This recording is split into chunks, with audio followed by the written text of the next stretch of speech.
Welcome to some new r/malicious compliance stories, where people conform to the letter, but not the spirit of a request. I hope you had a great day.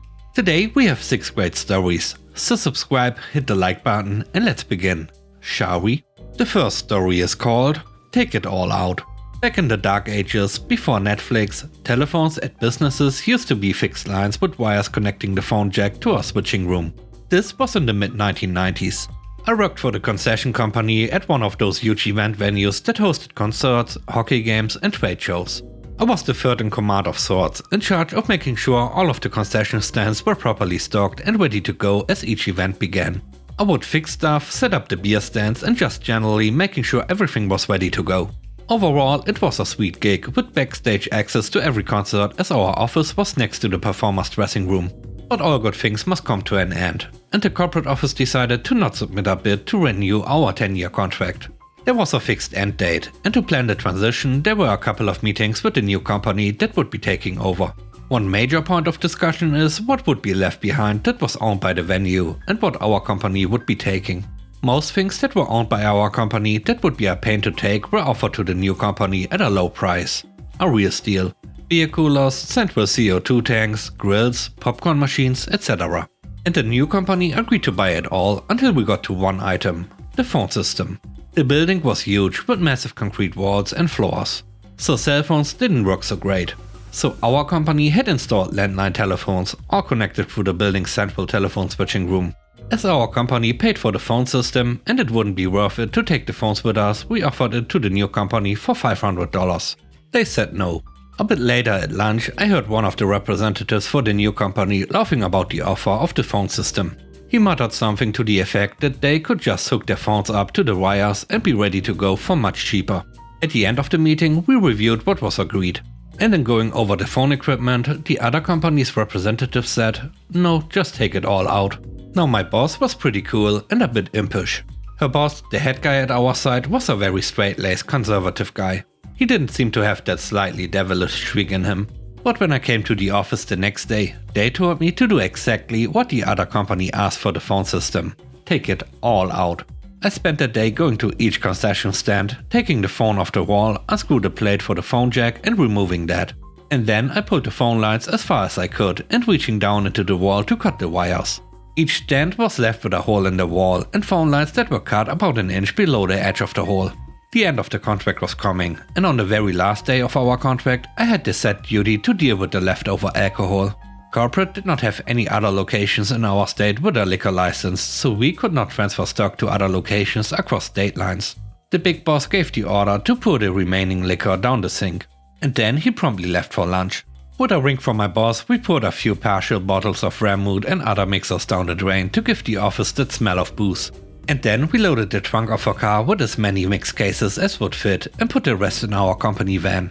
She knew I didn't have a car, but she then suggested that I drive the van to get it washed. And what do you know, when I got back, the van was sparkling clean and empty of any boxes of booze. That winter I attended a hockey game at the arena and noticed a hole still open in the wall of the concession stand. I guess they didn't just hook up their equipment to the wires after all. The next story is called New Customer Discount. A few years ago, my wife and I purchased our first home in upstate New York. We weren't moving far, just 2 towns over, about a 20-minute drive. Around the same time, our local internet provider was running a promotion for new customers, offering 5 times the internet speed for roughly half of what we were currently paying. A couple of weeks before our move, I called the internet company to let them know that we were moving and to transfer our service. I asked if it would be possible to receive the new customer discount with the move and was told in no uncertain terms that this was not possible.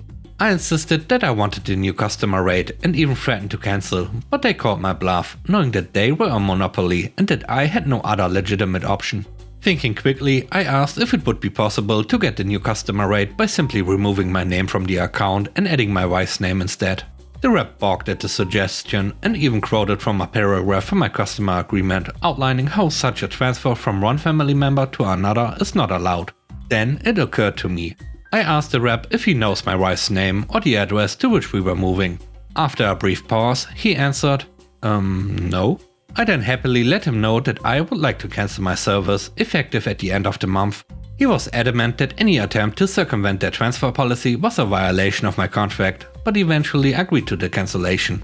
2 weeks later, after our move and a half-an-hour phone call, my wife signed up our new cheap fast internet. They jacked our rates up a couple of years later, but it felt good to get just one over on the big bully. The third story is called Waste of Time Meetings. Fred was my new suited-up boss from IBM, hired to oversee 3 groups. I headed one, the IT group. In addition to IT, I had to handle all the hardware, software and maintenance paperwork for all 3 groups. Fred started by having a 1-hour weekly meeting with each group, but after a month consolidated them into a 3-hour meeting. He insisted each group give a weekly summary, going around the table. 30 plus people, half the worker bees went zombie after their turn. Fred became the black hole for signing off my paperwork, claiming I'd never given something to him. It would surface much later from a pile on his desk, usually a day or so before a contract was due or quote was going to expire. This put me at odds with the other group managers from time to time. So I started sitting near the end at the meeting and bring all the paperwork I needed to work on. At my turn, I'd spend my first 5 minutes briefly explaining each document as I'd pass it to him, and the other managers would mark it in their meeting notes if it applied to them. Best use of my time. He couldn't weasel out and blame me, and the other managers would ask him the next meeting if he'd signed off on XYZ. It got to the point where he'd just sign it and pass it back to me. Fred complained to me that I was being disrespectful to him, and it reflected in my pay non-raise that year. It was worth it. I ended up saving so much time. I earned the respect of all the other employees under him, and he only lasted a year before moving on anyway. The next story is called Birth Certificate Needed. A few years back, I had to get a new social security card here in the US. I'm a UK citizen who was born in Japan and was naturalized as a US citizen when I was 17. I discovered when getting the card that for some reason they had entered my birthday incorrectly in the system and said I was a day older than I actually was. I tried to fix it over the phone, but they said I would need to come into one of their offices to fix it. Fine, I go ahead and do that, bringing my driver's license and both my passports. I wait in line, finally get to a booth and lay out my case. I show them each of my IDs that have my correct birthdays. Then I get told flat out that it doesn't matter. What is in the system is in the system. Only my original birth certificate would be accepted. Let that sink in for a moment. I blinked for a bit and then asked them if they looked at my passports to see where I was born. They looked blankly back at me. I smiled and nodded. "Oh, sure thing," I said with a Cheshire Cat grin growing across my face. "I'll be back right here tomorrow to your booth with it. I'm assuming you're well versed in katakana, hiragana and kanji, correct?" "What?" they said, a little trepidation entering their voice. As my passport show, I was born in Japan. My birth certificate is in Japanese. "Oh." They looked down sheepishly at their desk for a moment. "What was your real birthday again?" I told them, and with a few keystrokes suddenly there was no problem fixing my birthday anymore. I left with a new appreciation of having a birth certificate written in a foreign language. The fifth story is called Impatient Coworker. I work for a t-shirt printing company and I'm the ink technician. One of the printers, we'll call D, is very egotistical and thinks too highly of himself. He is considered the fastest printer, but he has the highest flaw reports. We have had many issues regarding respect and integrity while we've worked together. So he comes to me today with a collar needing to be fixed. But D is a constant hoverer. I've spoken to my managers many times about it. Nothing changes on his end. He's been told countless times to stay out of my station and not to hang out in there because he has no business being there. Anyway, back to today. He comes to me with a collar and I take it and start adjusting. He's just standing there watching every move I make. I'm getting irritated at this point. No one likes to be watched so closely when they work. Especially when there are better things he could be doing with his time instead of texting and posting to Instagram while he's waiting. For example, we use a 1-gallon bucket for the ink. There was a pile of used buckets that he could have been washing while he waits. He never touches a single bucket and makes his team do it while he's texting. I snapped. I said verbatim, "You can leave now," followed by his shallow okay. Then I'm fixing another collar. Today was a tough day because I had 3 total collars to fix, which is a little high for me. So he's just sitting on his phone next to me watching me like a hawk. Cue the compliance. He's stammering under his breath about how he's going to have to stay late because of me. Well, I just start taking my time with the simple fix. I accidentally put too much of one pigment and I have to scrap it. Start over. I did it 4 times. Took over an hour. He's getting agitated. I noticed this. He's hovering while I'm collaborating with a senior ink tech. I just say, man, I'll take my time to make it right. Also saying the color needs to be double hit. He tries to be sneaky and whisper under his breath. I'll double hit my head on the ground first. Little does he know the color was right to begin with, and he refused to go through every option before bringing it back to pre-press. All he needed to do was run the squeegee twice over to get the correct saturation. He's going to waste my time, then I will waste his. The last story is called Bad Mentor. I went to graduate school to get my doctorate in microbiology a few years ago. Normally, in a doctoral program in biological science, you join a lab that is headed by a principal investigator. This is the lead scientist in the lab. They are at least at the assistant professor level in the USA. PI mentors you until you become an independent scientist, and then you defend your research to earn your degree. This can take 4 to 6 years. I had an extremely atypical grad school experience. I had the terrible misfortune of joining a lab run by a very junior PI who, a couple of years into my research training, decided she wanted to quit academic science and go have a baby. Good for her, but I got screwed. Normally you would have to start over completely from scratch. But I had already passed the midpoint of my training and, more importantly, I had already acquired my own funding. Plus, the PI who quit just had been awarded a major grant from the government. As a side note, when you get a grant to do science at a university, the university gets a big portion of the money. When my PI left, the university had to either give the money back to the government or try to convince the funding agency that another PI could do the work. Obviously, they chose to keep the money, and I was more or less forced to work under the supervision of a different PI. This lady was and is terrible. Beyond being an awful scientist, she was extremely hateful and petty. She lost her funding a couple of years prior and only had one student left in her lab who was on their way out. She had a reputation for being an awful mentor.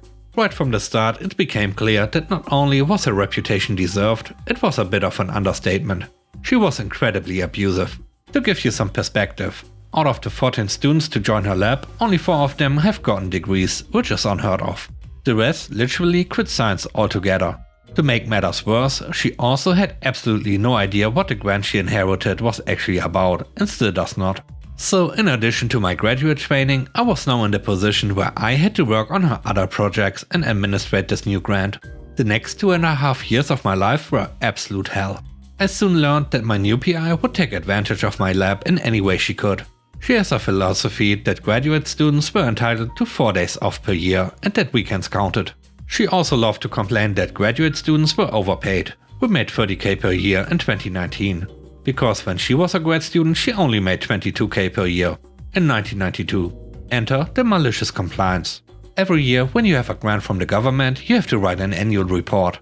Normally you have 4 to 8 people working on this research at any given time. But I was alone. The new PI used the money to hire a couple of new techs to work on her other projects.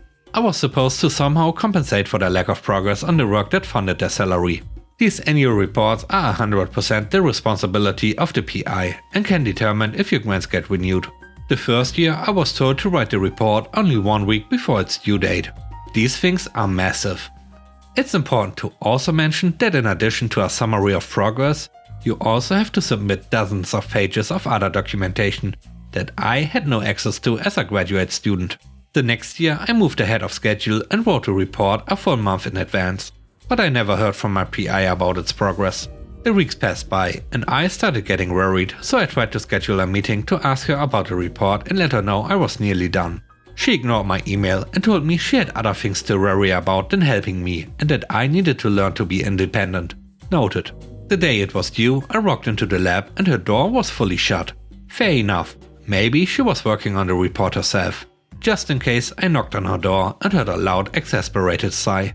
She flung the door open and put her finger right in my face and told me, when my door is shut, I expect complete privacy unless the lab is on fire. Is the lab on fire? I responded, no ma'am, it's not. Satisfied and very angry at me, she said, then leave and don't bother me when my door is shut ever again. The day passed and at around 7 PM the PI walked over to my bench with her jacket and purse in hand and said, you see, my door is open. Now I have time to help you. What did you want? I simply put down my pipette and smiled at her. In my cheeriest voice, I said, oh, I am sorry for disturbing you earlier. I just wanted to ask you if you needed any help on the progress update, but you must have been working on it. The vision of the blood draining out of her face is a memory that will give me strength and happiness for the rest of my life. She asked me, when is it due? And I responded, again cheerfully, due? Oh, about 2 hours ago. It took her a full 30 seconds to be able to croak out, do you have anything for it? To which I said, well, I was working on some stuff for it earlier. It was 100% finished, but I figured you wouldn't need it when you sent me off. After that, she left the bench and didn't talk to me for over a week. A blissful week. I am happy to inform you that the lab did not get its funding renewed and has not acquired funding since. But I did in fact get my degree. And with that, we end today's video. Let me know what you think about the stories. On a scale of 1 to 10, how would you rate the stories and today's video? I hope you enjoyed the video. If you did, please don't forget to subscribe and hit the like button. And I hope you have a great day. Stay safe. Bye bye.